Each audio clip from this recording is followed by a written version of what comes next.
책에서 나를 보는 이념법. 남을 이기려면 자신을 먼저 이겨야 한다. 여씨 춘추. 욕승인자 필선자승.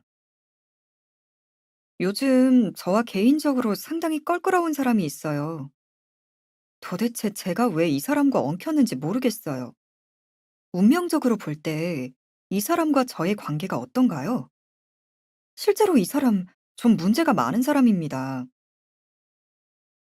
대기업 임원인 P씨가 S씨의 생년월일을 손에 들고 저를 찾아왔습니다. 놀랍게도 그가 내준 S씨의 생일은 전에도 받아본 적이 있는 사주였습니다. 아이러니컬한 사실은 그때 S씨의 생일을 내민 또 다른 고객은 S씨가 믿을만하고 인성도 바른 사람이라는 평가를 내렸다는 것이죠. 그러면서 앞으로 함께 많은 일을 하려 하는데 관계를 계속하는 게 좋을지 어떨지를 한번 봐달라는 부탁이었습니다. 한 사람은 문제가 많아 껄끄러운 사람이라고 하고 또 한 사람은 믿음직하고 성실한 사람이라고 합니다. S씨의 생일을 들고 온 두 사람의 말은 다 맞습니다. 그런데 둘 다 틀리기도 합니다. 왜 같은 사람을 이렇게 다른 시각으로 보게 되는 것일까요? 우리는 나 이외의 타인을 있는 그대로 바라보지 못합니다.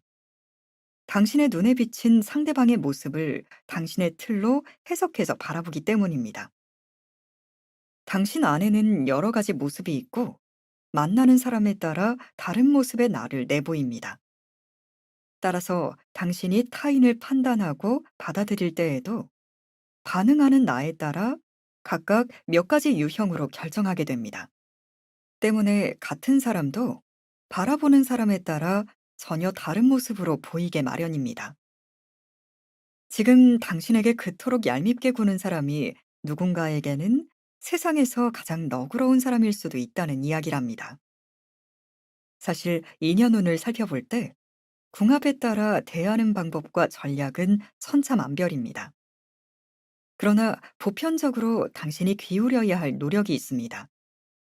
우선 마음에 들지 않는 사람이 있다면 상대를 객관적으로 평가하고 있는지 다시 한번 생각해 볼 필요가 있습니다. 만약 상대에 대해 부정적인 감정에 치우쳐 있다면 스스로 감정의 균형을 이루는 게 중요합니다.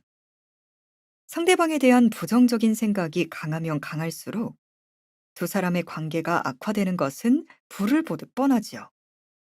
그리고 그 사람이 싫다는 사실 자체가 피해의식을 나타내는 것이기 때문에 실제로 자신이 피해자가 되는 경우도 종종 있습니다.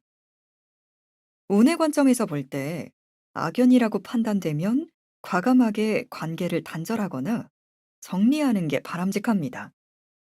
만약 악연이 아닌데도 불구하고 주관적인 감정이 앞서 있다면 한번 자신을 돌아봐야 합니다. 내 안의 문제를 바깥에서 해결하려는 자세는 바람직하지 않습니다.